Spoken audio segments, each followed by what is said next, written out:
Hello साथियों, कैसे हो आप सभी? मैं विक्रम और आज हम यहाँ से कंकाल तंत्र के बारे में यहाँ से पढ़ने वाले हैं। तो आप मेरे साथ सेशन के अंत तक बने रहिएगा, जिससे कि कंकाल तंत्र से रिलेटिव सभी बातें आपके बहुत अच्छे तरीके से समझ में आ सकें। यदि आगामी प्रतियोगी परीक्षाओं में यहाँ से यदि क्वेश्चन पूछा जाए तो क्वेश्चन आपका सही निकल सके। चलिए साथियों, टॉपिक को स्टार्ट करते हैं। जैसा कि हम जान चुके हैं कि आज हम कंकाल तंत्र के बारे में स्टडी करने वाले हैं यहाँ से। तो कंकाल तंत्र जो होता है उससे रिलेटिव जितने भी एमसीक्यू हैं, प्रतियोगी परीक्षाओं में पूछे गए प्रीवियस ईयर जो क्वेश्चन हैं, उन सभी प्रीवियस ईयर क्वेश्चनों पर हम यहाँ से चर्चा करने वाले हैं। जैसा कि आप जानते होंगे, सभी टॉपिकों को हम इसी प्रकार बहुत ही इंपॉर्टेंट क्वेश्चनों के साथ यहाँ से पढ़ते हैं। यदि आपने अभी तक पीछे वाले टॉपिक्स को नहीं देखा है तो हमारी प्लेलिस्ट को विजिट करके आप जो पीछे वाले जो टॉपिक्स हमने पूरा किए हैं उन टॉपिक्स को भी आप वहां से पढ़ सकते हैं। इंपोर्टेंट पीडीएफ आप अवेलेबल करने के लिए, इंपोर्टेंट पीडीएफ आप प्राप्त करने के लिए आप हमारे डिस्क्रिप्शन बॉक्स में जो टेलीग्राम का लिंक दिया गया है, वहां टेलीग्राम चैनल पे आपको बहुत सी इंपोर्टेंट पीडीएफ अवेलेबल हो जाएंगी। आपको एक लिंक और मिलेगा पीडीएफ का, उस पीडीएफ के लिंक के माध्यम से सामान्य विज्ञान के संपूर्ण नोट्सों को आप प्राप्त कर सकते हैं। चलिए साथियों, जैसा कि 1 नंबर का जो क्वेश्चन है, उस क्वेश्चन नंबर 1 को हम यहाँ से पढ़ते हैं कि एक औसत वयस्क मनुष्य के कंकाल में हड्डियों की कुल संख्या कितनी होती है। हमें ऐसे पूछा गया कि औसत वयस्क मनुष्य में कंकाल में हड्डियों की कुल संख्या कितनी होती है। हमारा जो शरीर होता है, हमारा शरीर हड्डियों के एक आवरण से चारों तरफ से एक त्वचा से घिरा रहता है। मतलब अंदर की तरफ क्या है, हड्डियों का एक जाल पाया जाता है और इस हड्डियों के जाल को हम कंकाल तंत्र कहते हैं। इस कंकाल तंत्र में कुल हड्डियों की संख्याओं के बारे में हमें यहाँ से पूछा गया है कि कुल हड्डियों की संख्या कितनी होती है। तो यदि वयस्क मनुष्य के यदि बारे में यदि पूछा जाए तो वयस्क मनुष्य में हड्डियों की संख्या होती है कितनी, 206। लेकिन इसी बात को ऐसे पूछा जाए कि नवजात शिशु में हड्डियों की कुल संख्या कितनी होती है, तो नवजात शिशु में हड्डियों की संख्या होती है टोटल कितनी, 306। और यदि बाल्यावस्था या शिशु अवस्था के बारे में यदि आपसे बातें की जाती हैं, शिशु अवस्था, देखो ऊपर मैंने नवजात शिशु लिखा है, उसके बाद जैसे कि मान लो वो बच्चा 1 आध महीने का हो जाए तो उसमें हड्डियों की संख्या हो जाती है लगभग 270 के आसपास।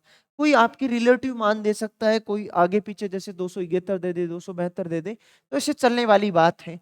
इस बात को ध्यान में रखिएगा आप कि वयस्क मनुष्य में हड्डियों की टोटल संख्या कितनी होती है, 206 होती है। यही बात हमें क्वेश्चन में भी बतानी थी कि औसत वयस्क मनुष्य में मनुष्य के कंकाल में हड्डियों की कुल संख्या कितनी होती है, तो कितनी होती है, 206 होती है। सही जवाब हमारा बी यहाँ से हमारा सही जवाब होता। चलिए तो इसी प्रकार अगले प्रश्न की तरफ बढ़ते हैं। जैसा कि अगला प्रश्न हमें दिया गया है कि मनुष्य के शरीर में कुल कितनी हड्डियां होती हैं। बस पीछे वाला क्वेश्चन, यही क्वेश्चन दोनों सेम थे, बस हमें यहाँ से भाषा को ट्रेस करनी थी, क्योंकि हमें जो पीछे वाला क्वेश्चन है उस पीछे वाले क्वेश्चन को भी आप दोबारा पढ़ सकते हैं। पीछे वाले क्वेश्चन में कुछ हमारे को इस प्रकार की बातें दी गई है, जबकि अब हमें जिस क्वेश्चन का उत्तर बताना है वो हमें छोटी सी लैंग्वेज में यहाँ पूछा गया था कि मनुष्य के शरीर में कुल कितनी हड्डियां होती है, तो कुल कितनी हड्डियां होती हैं, 206 होती हैं। ऐसा हम जान ही चुके हैं। और कहाँ कहाँ कितनी कितनी हड्डियां होती हैं उनको भी हम यहाँ से पढ़ते हैं कि कंकाल तंत्र जो होता है ना, वो कंकाल तंत्र 2 भागों में बटा रहता है। एक तो होता है अक्षीय कंकाल तंत्र, ऐसा होता है अक्षीय कंकाल तंत्र, और एक होता है उपांगीय कंकाल तंत्र। एक होता है अक्षीय और एक होता है उपांगीय। अक्षीय कंकाल तंत्र में क्या क्या शामिल होती है, खोपड़ी शामिल होती है। अक्षीय कंकाल तंत्र में क्या शामिल होती है, खोपड़ी होती है। खोपड़ी के बाद जो रीढ़ की हड्डी होती है, रीढ़ की हड्डी होती है, ये भी इसी में शामिल होती है। इसके बाद पसलियां जो होती हैं, पसलियां भी इसी में शामिल होती हैं। और जो उपांगीय जो होता है, इस उपांगीय कंकाल में हाथ व पैर शामिल होते हैं, हाथ व पैर शामिल होते हैं। और इसके अलावा मेखलाएं और होती हैं, और इन मेखलाओं में भी हड्डियों की जो संख्या होती है उनके दौरान सभी को काउंटिंग करके हम कहाँ बताते हैं, उपांगीय में बताते हैं।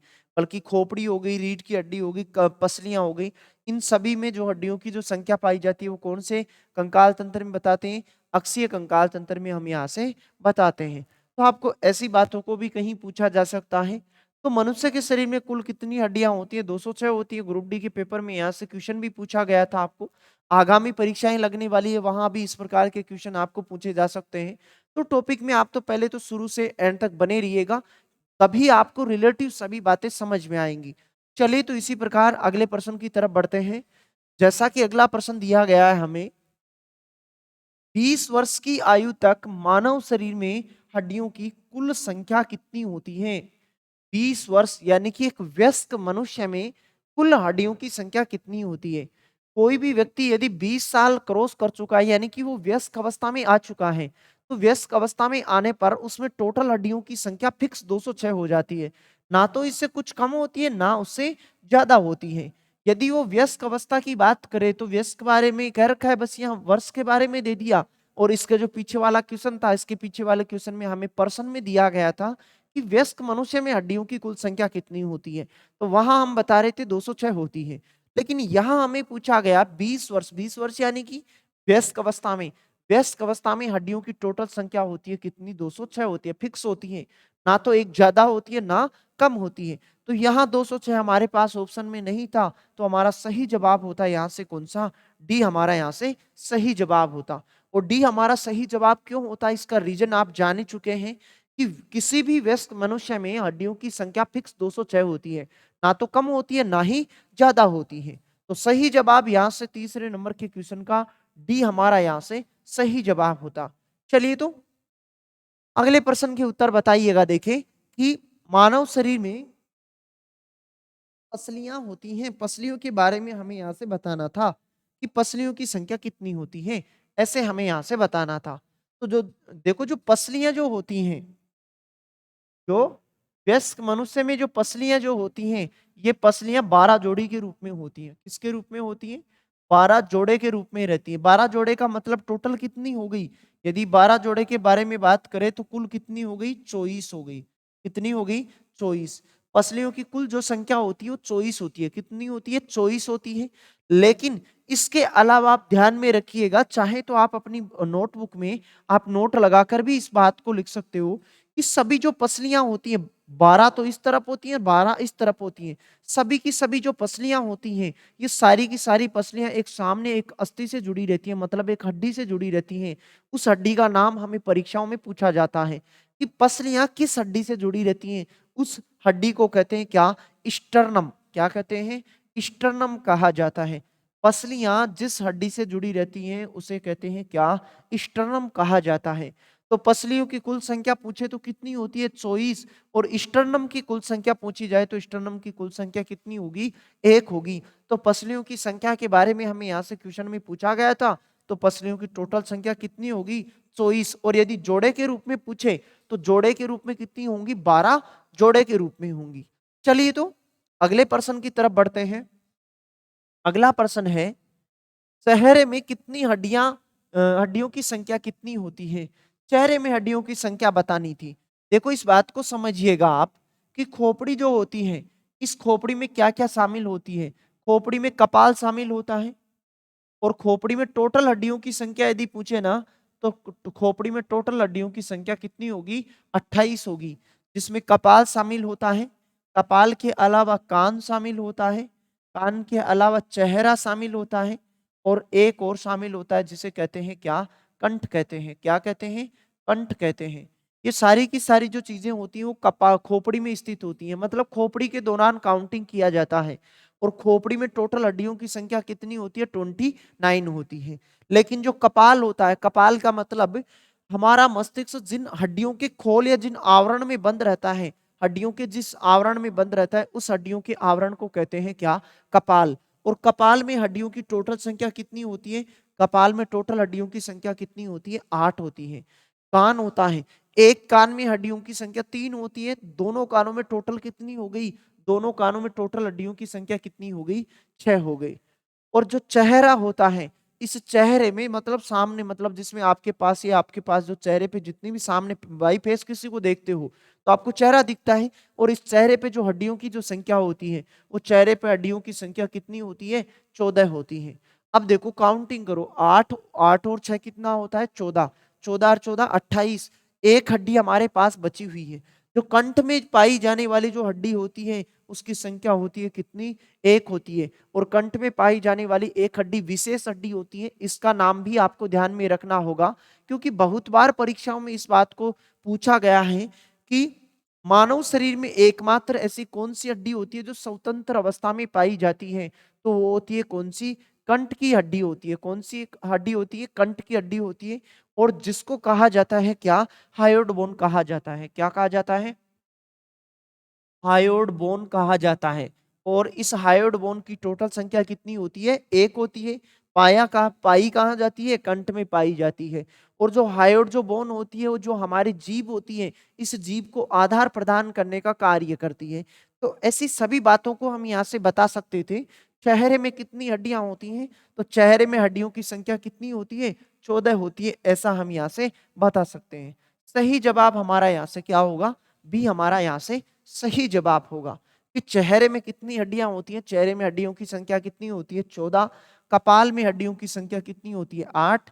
कान में टोटल होती है 6, मतलब 3 + 3 के रूप में। चेहरे पे कितनी होती है? 14। और कंठ में होती है एक हड्डी जिसका नाम होता है हायोइड बोन होता है। चलिए, तो इस प्रश्न से रिलेटिव बातों को आप जान पाए होंगे। अगले प्रश्न को पढ़ते हैं हम यहाँ से कि नवजात शिशु में लगभग हड्डियों की संख्या कितनी होती है? अभी कुछ ही समय पहले मैंने आपको बताया कि व्यस्क मनुष्य की यदि बारे में यदि परीक्षाओं में प्रश्न पूछा जाता है तो व्यस्क मनुष्य में टोटल हड्डियों की संख्या कितनी होती है? 206 होती है।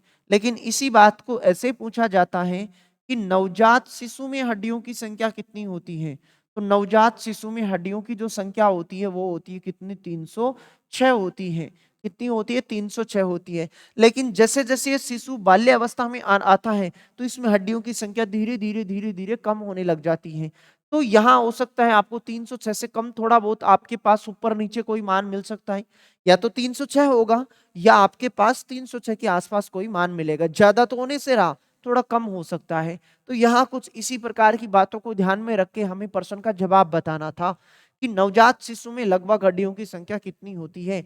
फटाक से बताइएगा। आप देखें, राजस्थान पुलिस 2011 में यहां से प्रश्न पूछा गया था कि नवजात शिशु में हड्डियों की संख्या टोटल कितनी होती है? तो 206 नहीं, 230 नहीं, ये भी नहीं होगा, 280 नहीं, ये भी नहीं होगा, और 300 के बारे में यहाँ कह रखा है कि जो 306 के नजदीक पड़ता है। तो सही जवाब हमारा यहाँ से डी हमारा सही जवाब होता कि नवजात शिशु में लगभग हड्डियों की संख्या होने को तो 306 होती है, लेकिन कोई एक आध कम मिल सकता है, क्योंकि जैसे जैसे नवजात शिशु समय बीतता हुआ चला जाता है, वो बाल्य अवस्था की तरफ बढ़ता हुआ चला जाता है, तो उसमें हड्डियों की संख्या कम होती हुई चली जाती है। इसका रीजन ये होता है कि उसमें जितनी भी हड्डियां थी, उन हड्डियों की जैसे बड़ी हड्डियां थी तो उस बड़ी हड्डियों में अनेक जोड़ पाए जा रहे थे। वो जोड़ धीरे धीरे जैसे जैसे उम्र बढ़ती हुई चली जा रही थी, वो जोड़ जुड़ते हुए चले जा रहे थे, जिसके कारण उनमें हड्डियों की संख्या कम हो रही थी। चलिए, तो अब आप समझ ही पाए होंगे इस प्रश्न का जवाब। चलिए, तो अगले प्रश्न की तरफ बढ़ते हैं। जैसा कि हमें 7 नंबर के प्रश्न में यहां से बताना होगा कि मानव शिशु के शरीर में कितनी हड्डियां होती है। शिशु के शरीर के बारे में पूछा, जैसे कि हमने पीछे के क्वेश्चन में भी इन्हीं बातों को डिस्कस किया था। एनटीपीसी के देखो 2 पेपरों में यहां से प्रश्न पूछा गया। 2/4/2016 के पेपर में पूछा, फिर इसी बात को 16/4/2016 के पेपर में भी पूछा गया है। क्वेश्चन थोड़ा आपको सही वे में समझना था कि क्वेश्चन का जवाब हमें क्या बताना होगा। 208, 234, 354, 354, 354 तो ऑप्शन में कभी होगा ही नहीं, क्योंकि ये तो हमारा सही जवाब होने से रहा, क्योंकि 306 होती है। अधिकतम हड्डियों की संख्या पूछे तो कितनी होती है? 306 होती है।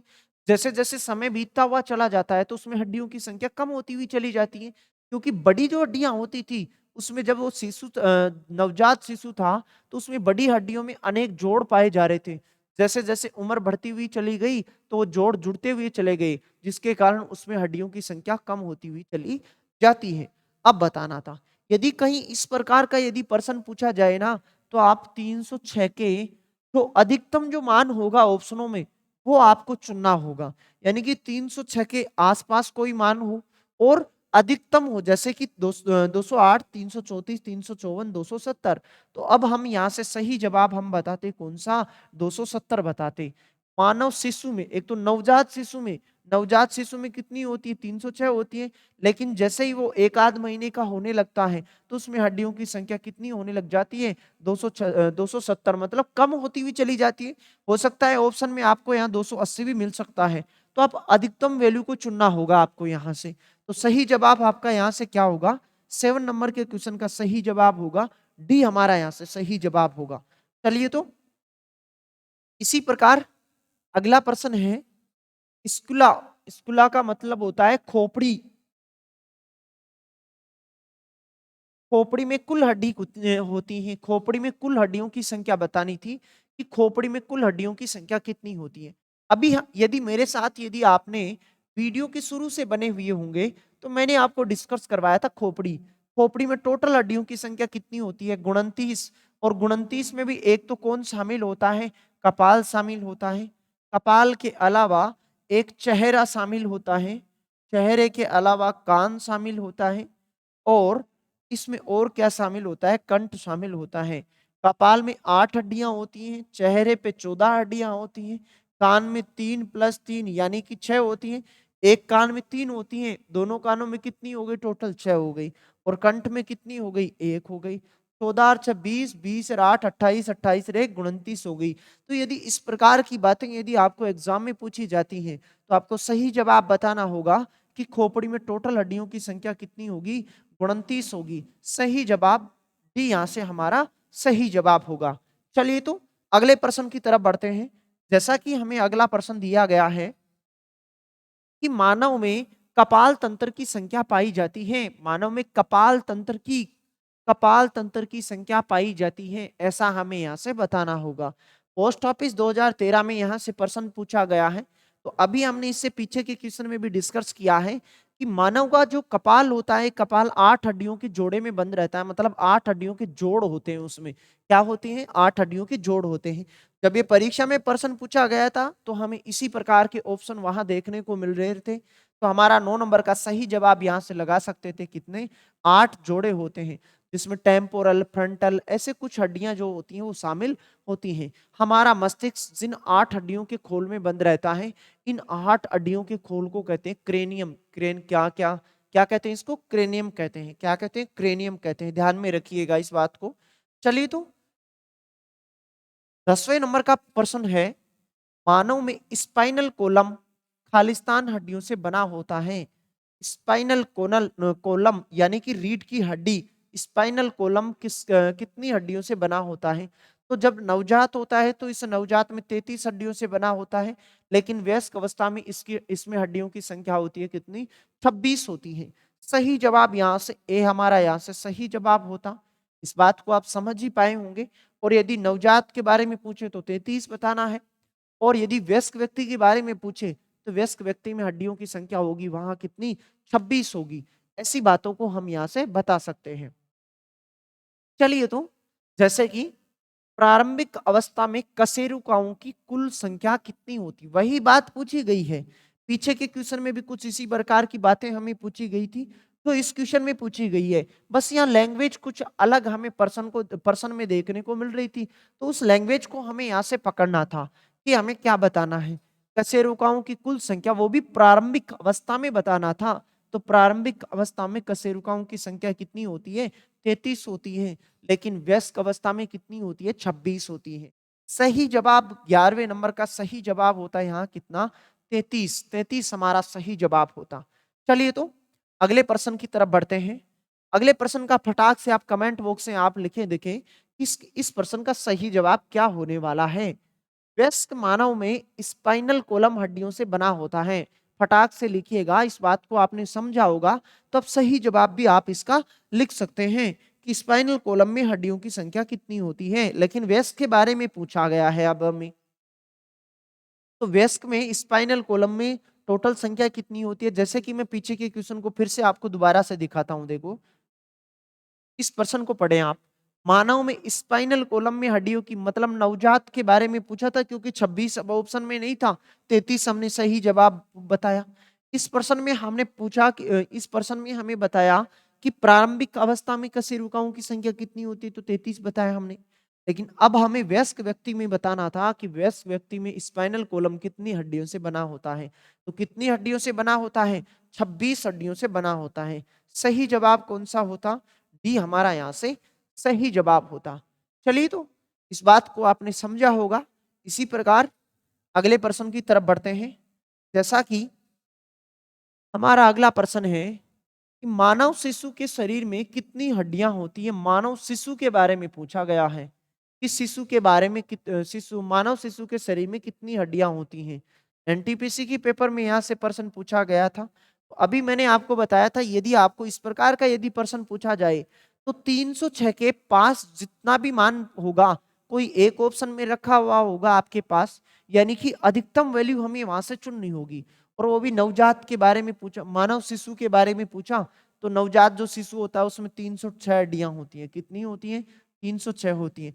जैसे जैसे ये बाल्य अवस्था की तरफ बढ़ता हुआ चला जाता है तो इसमें हड्डियों की संख्या कम होती हुई चली जाती है, क्योंकि जो बड़ी हड्डियां थी उन बड़ी हड्डियों में अनेक जोड़ पाए जा रहे थे, और जोड़ होने के कारण वो जोड़ धीरे धीरे जुड़ते हुए चले जा रहे थे, जिससे हड्डियों की संख्या कम हो रही थी। तो इसका रीजन आप इस प्रकार से बता सकते हैं यहाँ से।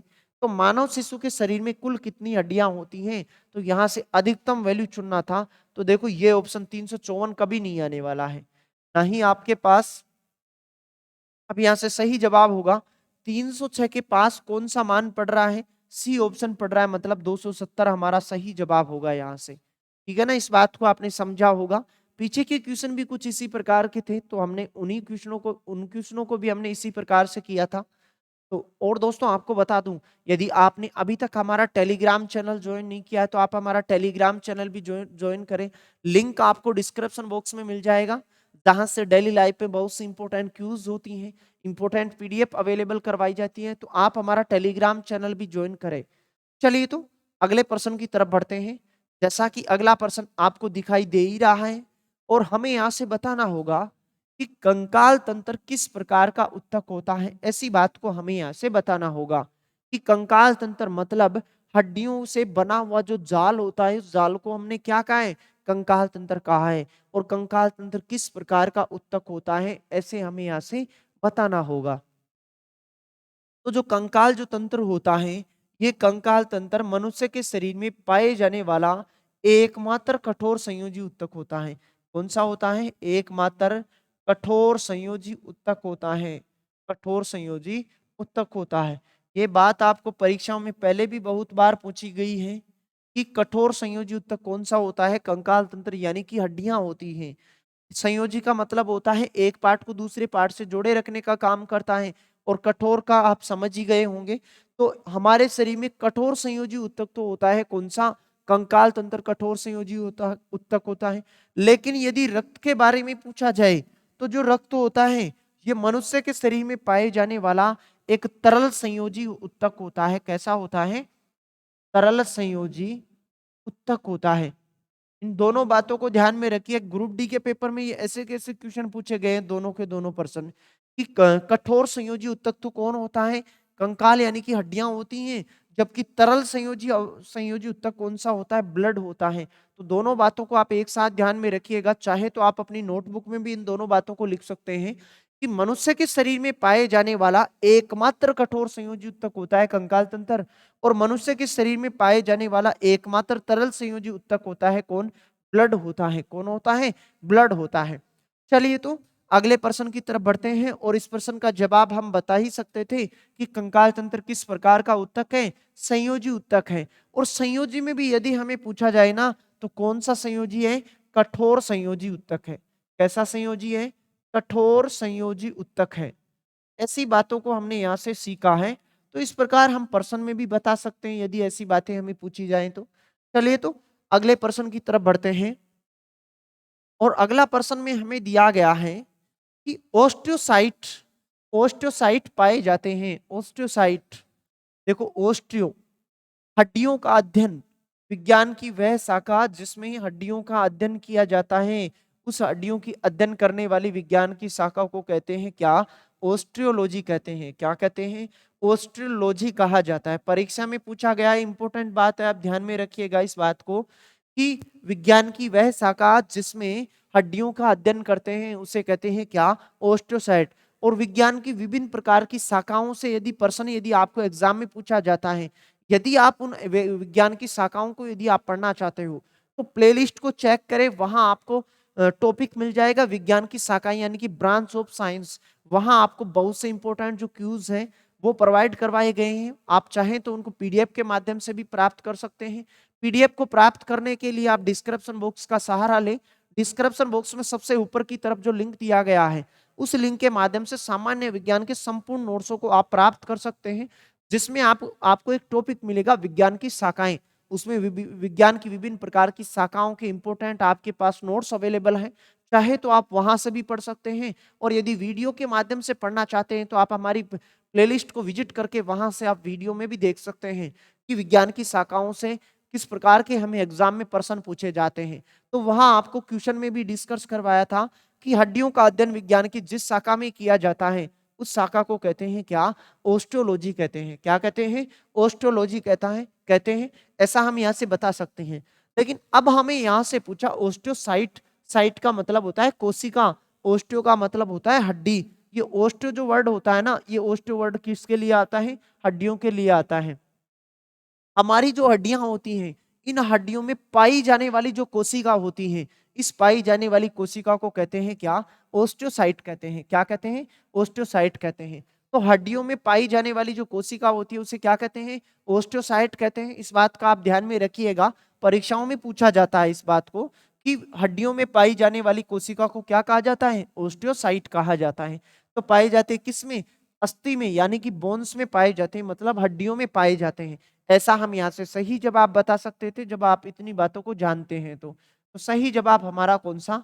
ए हमारा यहाँ से सही जवाब होता। चलिए तो अगले प्रश्न की तरफ बढ़ते हैं। जैसा कि अगले प्रश्न में हमें दिया गया है कि अस्थि कोशिकाएं हार्ड मैट्रिक्स में अंत स्थापित होती हैं जो बना होता है। हड्डियों के बारे में हमें यहाँ से बताना था कि जो हड्डी की जो कोशिकाएं होती हैं, ये हड्डी की कोशिकाएं हार्ड मैट्रिक्स में अंत स्थापित होती हैं जो बना होता है। मतलब हड्डियों में जो पाए जाने वाले जो मिनरल्स होते हैं वो कौन कौन से होते हैं?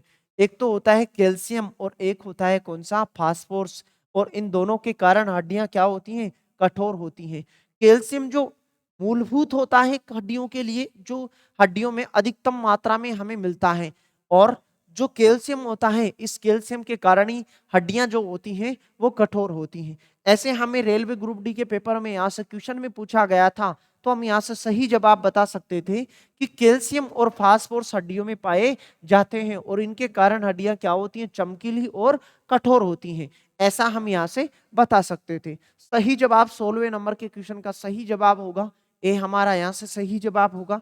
चलिए तो इसी प्रकार अगले प्रश्न को पढ़ते हैं। जैसा कि अगला प्रश्न दिया गया है हमें कि निम्नलिखित में से किस खनिज के अभाव के कारण ओस्टियोपोरोसिस होता है? ओस्टियोपोरोसिस रोग होता है। ओस्टियोपोरोसिस, और या आपको मिल जाए ओस्टियोमलेशिया। ओस्टियोपोरोसिस या ओस्टियोमलेशिया दोनों के दोनों रोग हड्डियों से रिलेटिव होते हैं। ओस्टियोमलेशिया या ओस्टियोपोरोसिस, ये दोनों के बारे में यदि पूछा जाए तो किस विटामिन विटामिन के बारे में पूछा जाए तो विटामिन डी की कमी से होते हैं। ओस्टियोपोरोसिस और ओस्टियोमलेशिया विटामिन डी की कमी से होते हैं। यदि हमें किसी खनिज तत्व के बारे में पूछा जाए तो वो हमें बताना होगा कौन सा? कैल्शियम के कारण। यदि हड्डियों में कैल्शियम की मात्रा कम होगी तो उस स्थिति में रोग होंगे कौन से? ओस्टियोमलेशिया या ओस्टियोपोरोसिस रोग होंगे, जिसमें हड्डियां कमजोर हो जाएंगी। कैल्शियम की मात्रा उसमें नहीं पाई जाएगी, कैल्शियम की मात्रा नहीं पाई जाएगी तो हड्डियां क्या होंगी? कमजोर होंगी। क्योंकि कैल्शियम जो होता है वो हड्डियों को क्या बनाता है? मजबूत बनाता है। और यही बात यदि विटामिन में पूछी जाए तो विटामिन में विटामिन जो डी होता है, ये विटामिन डी हड्डियों को मजबूत बनाने का काम करता है। क्यों? क्योंकि जो विटामिन जो डी होता है ये भोजन से कैल्शियम के अवशोषण को बढ़ाता है, जिससे ये हड्डियों को मिलता है। किसको मिलता है? हड्डियों को मिलता है। और जिसके कारण इस कैल्शियम के कारण हड्डियां क्या होती हैं? मजबूत होती हैं। तो ऐसा हम यहाँ से सही जवाब बता सकते हैं कि ओस्टियोपोरोसिस और ओस्टियोमलेशिया ये किसके कारण होते हैं? कैल्शियम के कारण होते हैं। और यही बात यदि विटामिन्स में पूछी जाए तो विटामिन्स में किसके कारण? विटामिन डी में। ऐसी बातों को हमने पहले भी पढ़ा है। यदि आपने विटामिन्स के चैप्टर को अभी तक नहीं पढ़ा है तो हमारी प्लेलिस्ट को विजिट करके आप विटामिन्स के रिलेटिव सभी बातों को भी आप वहां से जान सकते हैं। प्रतियोगी परीक्षाओं में विटामिन डी से रिलेटिव बहुत सारे क्वेश्चन पूछे गए हैं। उन क्वेश्चनों के नोट्स भी आप प्राप्त कर सकते हैं पीडीएफ के माध्यम से। लिंक आपको नीचे डिस्क्रिप्शन बॉक्स में मिल जाएगा। वहां से सामान्य विज्ञान के संपूर्ण नोट्सों को आप प्राप्त कर ही सकते हैं। आप हमारा टेलीग्राम चैनल भी ज्वाइन करें। टेलीग्राम चैनल में आपको बहुत से रोजाना क्यूज अवेलेबल होती हैं।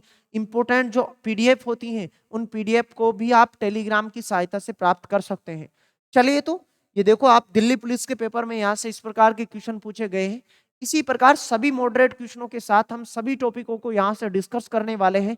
बशर्ते आप रोजाना मेरे साथ क्लास में जुड़े रहिए।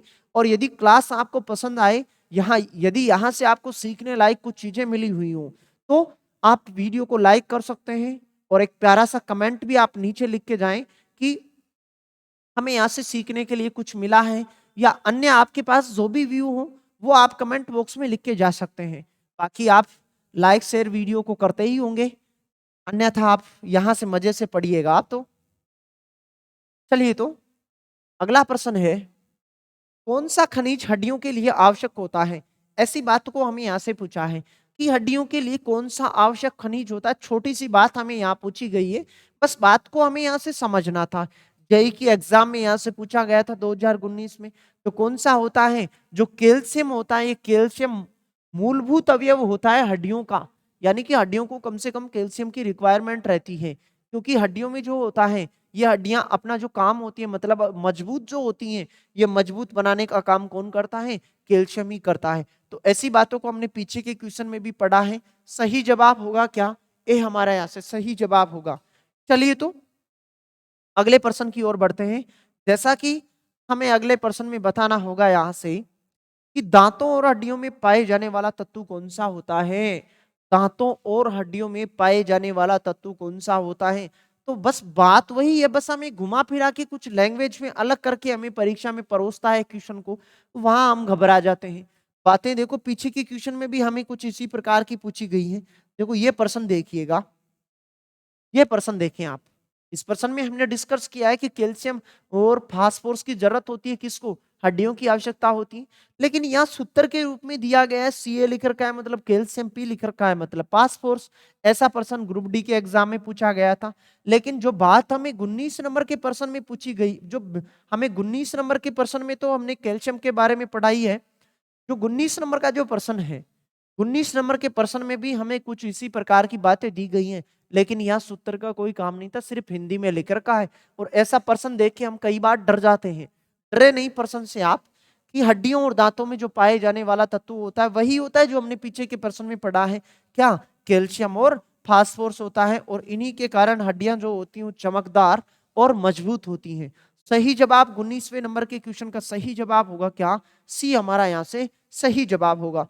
इसके पीछे के क्वेश्चन पे भी आपको वापस लेके चलता हूं। जैसे कि हमने 18वें नंबर के प्रश्न में पढ़ा कि कौन सा खनिज हड्डियों के लिए आवश्यक होता है, कम से कम किसकी आवश्यकता होती है? कैल्शियम की आवश्यकता होती है। तो ऐसी बातों को हमने यहां से पढ़ा है। चलिए, तो अगला प्रश्न है, मनुष्य के शरीर में कठोरतम पदार्थ होता है।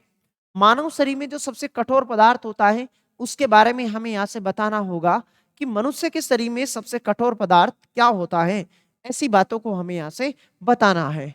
तो देखिएगा, ये देखो, जेई की एग्जाम में 2019 में पूछा गया है। राजस्थान पुलिस 2021, राजस्थान पुलिस जो एसआई का एग्जाम लगा था, उस एसआई की एग्जाम में भी ये कुछ दिनों पहले ही ये प्रश्न पूछा गया था। तो प्रश्न थोड़ा इंपॉर्टेंट है, बस भाषा को हमें बदल बदल के देता है इसी प्रश्न को, कि मनुष्य के शरीर में कठोरतम पदार्थ जो होता है वो कौन होता है? दांत के बाहर की तरफ पाए जाने वाला जो इनेमल होता है, ये इनेमल मनुष्य के शरीर का सबसे कठोर पदार्थ होता है। तो इस बात को आप जान पाए होंगे यहाँ से कि मनुष्य के शरीर में पाए जाने वाले सबसे कठोर पदार्थ कौन होता है? दांत का इनेमल। मतलब दांत की जो बाहरी जो परत होती है, इस बाहरी परत को इनेमल कहते हैं, जो मनुष्य के शरीर का सबसे कठोर पदार्थ होता है। उम्मीद करता हूं आज के सभी क्वेश्चन आपको बहुत ही अच्छे वे में समझ में आए होंगे। और दोस्तों यदि आपको वीडियो पसंद आई, सीखने लायक कुछ आपको चीजें यहाँ से मिली हुई हो, तो आप वीडियो को लाइक शेयर करने में बिल्कुल भी कंजूसी नहीं करें। और हमारा काम यदि पसंद आए तो आप वीडियो को लाइक शेयर रोजाना करते ही होंगे। और इसी प्रकार आप रोजाना मेरे साथ 9 बजे की क्लास में बने रहिए। आगे की सभी क्लासें 9 बजे से ही होने वाली हैं। और यदि आप टॉपिक से रिलेटिव पीडीएफ्स को अभी तक प्राप्त नहीं किया है तो टॉपिक से रिलेटिव पीडीएफ को भी आप प्राप्त कर सकते हैं। लिंक आपको डिस्क्रिप्शन बॉक्स में मिल जाएगा। उस लिंक के माध्यम से आप सामान्य विज्ञान के संपूर्ण नोट्सों को आप प्राप्त कर सकते हैं। इसी प्रकार मॉडरेट क्वेश्चनों के साथ सामान्य विज्ञान से जुड़े हुए सभी टॉपिक्स को हम इसी प्रकार से पढ़ने वाले हैं। तो आप बेशर्ते आप मेरे साथ रोजाना क्लास में जुड़े रहें और लाइक शेयर आप करते ही होंगे। बाकी आप तो रोजाना मेरे साथ मजे से पढ़िएगा। चलिए दोस्तों, आज के लिए इतना ही। फिर मुलाकात करता हूं एक नई ऊर्जा के साथ। और तब तक के लिए आप अपना ख्याल बनाए रखिएगा। चलिए तो धन्यवाद।